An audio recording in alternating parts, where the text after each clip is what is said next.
తాకట్టులో ఉన్న బంగారాన్ని విడిపించి ఆ రోజు ఆన్లైన్ రేటుకే మేము కొంటాం. Sharma gold company. నమస్తే, వెల్కమ్ టు సుమన్ టీవీ. నేను మీ యామ్ని. ప్రస్తుతం మనతో ఉన్నారు ప్రముఖ ఆధ్యాత్మికవేత్త, ప్రముఖ జ్యోతిష వాస్తు పండితులు మాడుకుల శివప్రసాద్ గురువు గారు ఉన్నారు. మన గురుగారితో మాట్లాడదాం. నమస్కారం గురుగారు. ఆశీర్వచనం తల్లి. గురుగారు, ఈ క్రోధినామ సంవత్సరంలో అసలు మేషరాశి వారికి ఏ విధంగా ఉంటుందండి? అంటే వీళ్ళకి సంబంధించి ఆదాయం కానీ, వ్యయం అంటే అవమానం, రాజపూజ్యం ఏ విధంగా ఉంటుందండి? శ్రీ మహాగణాధిపతయే నమః. ఐం మహాసరస్వత్యే నమః. శ్రీ లలితాంబికాదేవియే నమః. మేషరాశి వారికి అంటే అశ్విని 4 పాదాలు, భరణి 4 పాదాలు, కృత్తిక 1 పాదం. అంటే అశ్వని, భరణి, కృత్తికా పాదం మేషం అంటాం.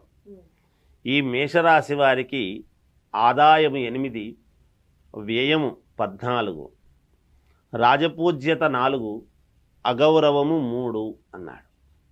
మరి వ్యయం ఎక్కువ ఉంది, ఆదాయము తక్కువ ఉంది కదా అని అనుకుంటాం. సహజం, ఉంటాయి అప్పుడప్పుడు. ఎప్పుడూ మనకు అనుకూలముగానే ఉండాలి అంటే ఉండవు. అంటే వచ్చిండేటువంటి మిగతా వ్యవహారాలన్నీ కూడా చూడాలి కదా మనము. అందువలన అసలు మేషరాశి వాళ్లకు ఈ సంవత్సరం ఎలా ఉంది అంటే, ఆదాయ వ్యయాల గురించి అనేటువంటిది అలా పక్కన పెట్టండి, పర్వాలేదు, బాగుంటుంది. అయితే మహాద్భుతమైనటువంటి యోగాలు ఉన్నాయని చెప్తున్నాను. అద్భుతంలో మహాద్భుతమైన యోగాలు ఈ రాశి వారికి. ఏమిటి ఈ రాశి వారికి అంటే, మేషలగ్నానికి, మేషరాశికి కుజుడు ఎవరు? అధిపతి కుజుడు. మామూలుగా అధిపతి ఎవరు అంటే లగ్నానికి కానీ దీనికి కుజుడే అధిపతి. మేషరాశికి, మేష లగ్నానికి అధిపతి కుజుడు. ఆ ఇంటికి స్వక్షేత్రం ఎవరిది అంటే కుజుడి యొక్క ఇల్లు. అటువంటి కుజుడి యొక్క స్థానం మేషరాశి.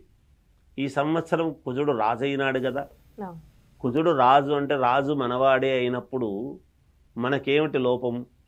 దీంతో అర్థం చేసుకోవాలి కదా.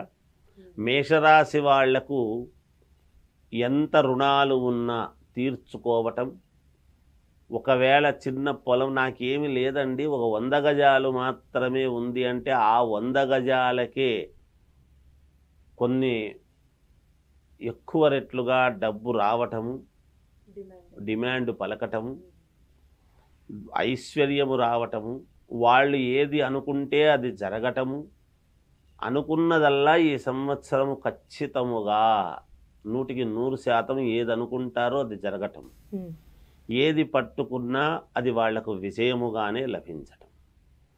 ఇందులో వ్యక్తిగతమైనటువంటి జాతకాలు ఎవరివైనా ఉన్నప్పుడు వాళ్లకు ఏవైనా చిన్న చిన్న ఇవి ఉంటే చూసుకోవాలి తప్ప, రాసుల ప్రకారముగా ఉన్నదైతే మహాద్భుతమైనటువంటి యోగం అని చెప్పవచ్చు.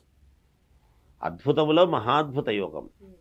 రాజే ఇక్కడ కుజుడే ఇదైనప్పుడు ఇబ్బంది ఏమిటి? ఇంకా ఇవి కాకుండా కీర్తి, విపరీతమైనటువంటి కీర్తి వస్తుంది. ఎక్కడో మారుమూలన ఉండేటువంటి వ్యక్తికి కూడా అబ్బా ఆ వ్యక్తి ఇలా గొప్పవాడైనాడు అనేటువంటి ఒక ఇది రావటం. అతనిది ఏదో ఒక 100 గజాలు ఉంటే ఇంత పలికింది, అందువల్ల అతనికి ధనం వచ్చింది, ధనం వచ్చి దానివల్ల అతను ఇదైనాడు అనేటువంటి ఇది రావటం. ఇలా ఏదో ఒక రకంగా ప్రజలలో కీర్తింపబడడం అనేటువంటిది జరుగుతుంది. ఇంకా ఆల్రెడీ ప్రజల్లో ఉండేటువంటి వాళ్ళకి ఎలా ఉంటుంది? ఒక రాజకీయ నాయకులు కావచ్చు, వ్యాపారస్తులు కావచ్చు, ఇంకొకరు కావచ్చు, ఎవరైనా సరే జనాల్లో ఉండి లిటరరీ పర్సనాలిటీసు వీళ్ళందరూ ఉంటారు కదా. మామూలుగా సహజంగా లెజెండరీస్ వీళ్ళు వాళ్ళు తెలిసిన ఆల్రెడీ ప్రజానీకానికి తెలిసిన వాళ్ళల్లో మేషరాశి వాళ్ళు ఉంటారు కదా చాలామంది. వాళ్ళకి ఇంకెలా ఉండాలి అంటే అధికస్య అధిక ఫలం అన్నట్టుగా ఉండాలి కదా. వాళ్ళు ఏమనుకుంటే అన్నీ కావాలి కదా. ఇంకా అలా కీర్తి, ధనలాభం, విపరీతమైనటువంటి ధనలాభం అనేది ఉంటుంది వీళ్ళకు.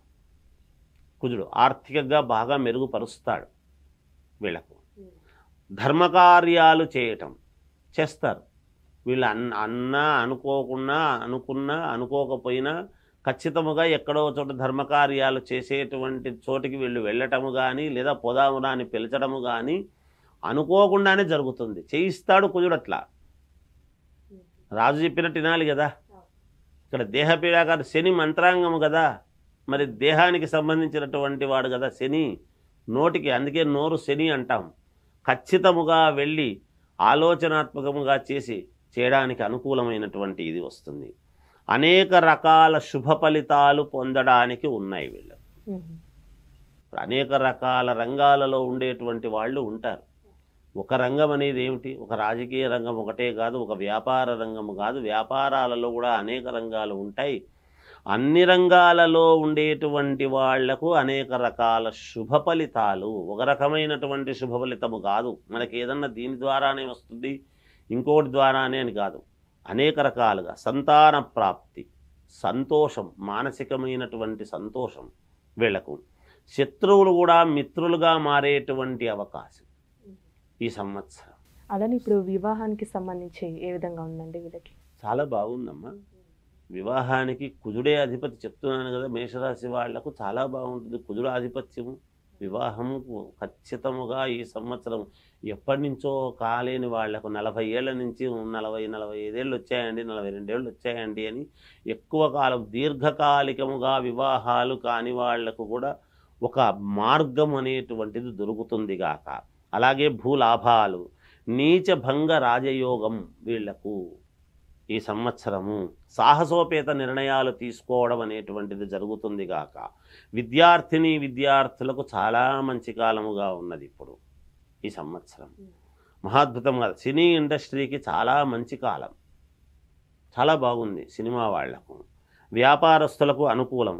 కోర్టు పరమైనటువంటివి ఏవైనా ఎవరికైనా ఇబ్బందులు ఉన్నాయి అంటే ఖచ్చితముగా ఈ సంవత్సరము వాళ్లకు విజయము లభిస్తుంది, ఊరట కలిగి తీరుతుంది గాక వీళ్లకు. అలానే ఇప్పుడు రియల్ ఎస్టేట్ రంగం కూడా ఏ విధంగా ఉంటుందండి? భూమికి సంబంధించి భూములకు విపరీతమైనటువంటి విలువ పెరుగుతుంది. కుజుడు అంటున్నాము కదమ్మా. రియల్ ఎస్టేట్ రంగంలో ఉండేటువంటి వాళ్లకు చాలా అంటే చాలా అనుకూలంగా ఉంది, చాలా అనుకూలంగా ఉంటుంది, అందులో సందేహమే లేదు.